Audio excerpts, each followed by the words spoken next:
what are up to three things that we can do right now to make this better and to keep building and keep fighting? One thing that's, I think, clear is to work to preserve the grants that have already been given out. There's up to $51 billion in unobligated funds nationally of grants that have already been given. Apply for the SS4A again.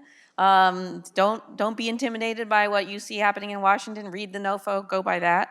And then I think my main thing would be to say, make alliances with other groups that work on health and safety issues. That's really what made Complete Streets work, was we worked with the public health community, we worked with a lot of different communities.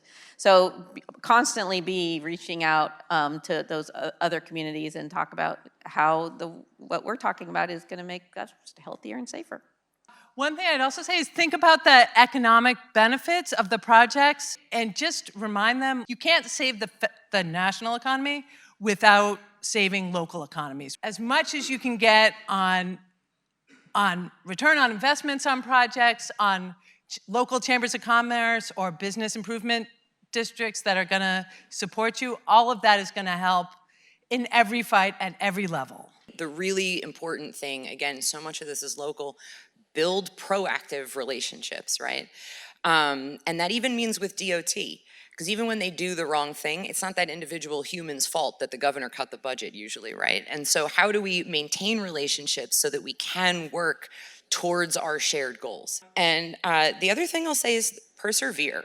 Like, I know that sounds sad, but when I worked for the Senate, I'd have tons of interns and they'd say like, I want to work in policy. And I'd be like, what does that look like to you? Are you ready to have the same conversation for 10 years with the same amount of energy every time, a lot of times with the exact same people?